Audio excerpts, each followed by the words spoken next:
Hello, this is iBreak for Bunnies, here to go over the bullet points from the Final Fantasy XV Active Time Report.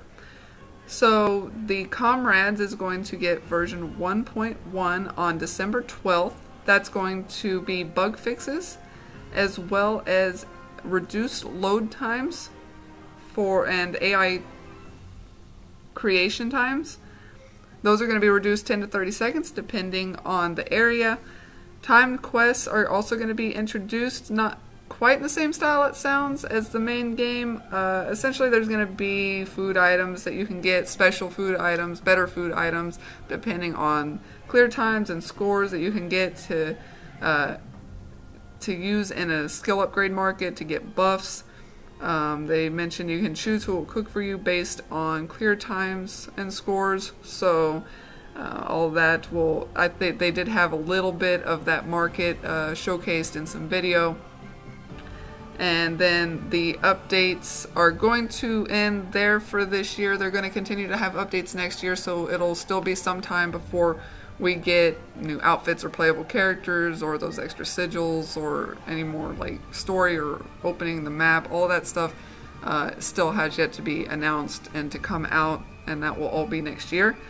For episode Ignis, that is on December 13th. They discussed a little bit the multiple endings again, that there's alternate routes once you complete the game.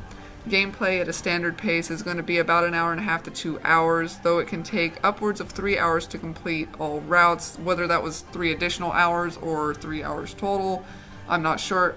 Ultimately, they said that it's about double the content of episode Prompto.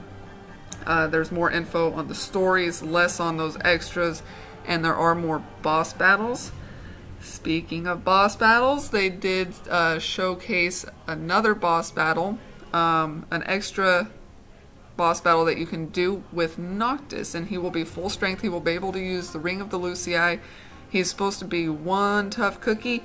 They said the devs and the director haven't been able to beat him. They've basically were joking around saying he's almost unfair, and it looks pretty unfair, but it looks like a really cool boss fight. Ignis gets to use the new grapple hook in there as well, with kind of some set piece moments, if you will, destructible environment kind of stuff.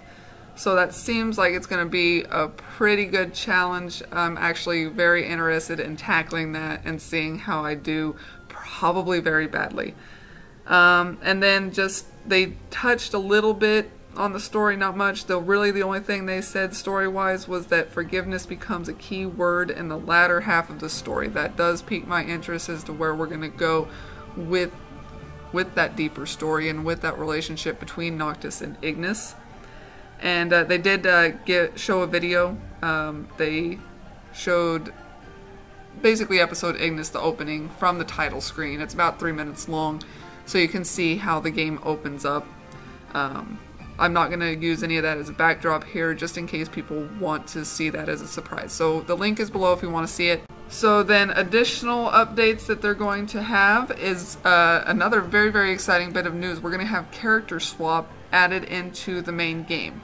Now this is supposed to be part of the December update.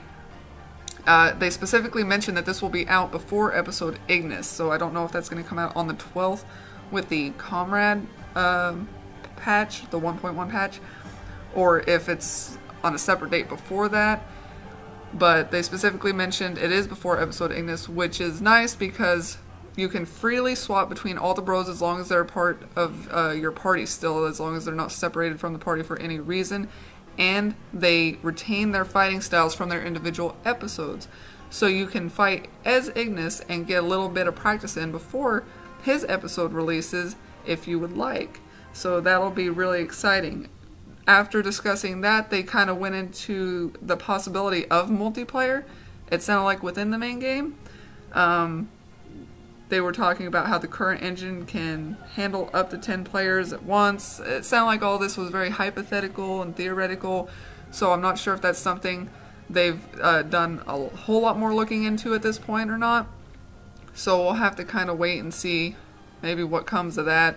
But it was something that they touched base on, so maybe it's something they're still looking at. And it seems like they've still got quite a bit of content they look at bringing us next year. So it might be a possibility. They talked about a couple of other things. The Final Fantasy 15 Anthology Comic Volume 2 will be available on the 27th of December. The Pocket Edition that was scheduled for a fall release has been pushed back to a winter release. There's still no date or timeline given for that, but they wanted to fix some issues properly before releasing it, which is fine by me. Chapter 1 is free to play. All chapters are 2,500 yen, which is about $25 US, though it's been mentioned before that the US release would be $20 all around to get all the episodes. So we'll know for sure prices once they have a little bit more info on when they're going to release that, I'm sure. Main game update wise, they plan on 3 more episodes so far of DLC, Ardyn being one of them. I know a lot of people are looking forward to this, but they have said that they would need to expand on the story and background of the in-game world, so they would probably have to get that expanded upon first before Ardyn, so that they can kind of connect that in. Each of these DLCs and updates from now on, it sounds like they want to monitor. They said they want to monitor them for feedback and to solidify them before moving on to the next. Sounds like they really want to focus in on getting it right and not having things come out too soon or buggy. I know that that's been kind of some of the issues as they go in and release some of these things or get pushed to meet deadlines. So hopefully that means they're really going to narrow their focus on one thing at a time as they get these things released, and they'll come out in a more bug-free and proper fashion. This is going to be the last active time report of this format. Moving forward, it sounds like they really want to make sure they're not going to schedule active time reports. They're going to give you news when there's news, but they also are going to stay in communication with fans as much as possible.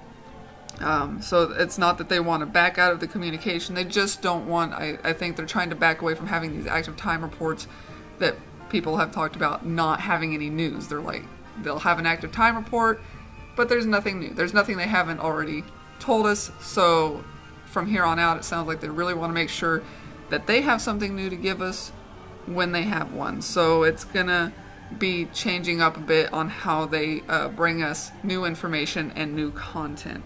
And that pretty much wraps up the major news that was gone over. If I missed anything, I apologize, but all the links are in the description below for all the different videos for the active time reports themselves. They're all down there for you guys to check out so you can see what you want of the different things. Thank you guys so much for tuning in. I am super excited about this. It's got me revved up all over again to get a hold of some Final Fantasy 15 content. I'm really looking forward to episode Ignis. At the same time, I'm completely dreading it. But yeah, I'm going to have that on the page and any new content on the page. And as news comes out, I will try to provide that to you as quickly as possible. Again, thank you so much and happy birthday, Final Fantasy 15. I will see you guys next time.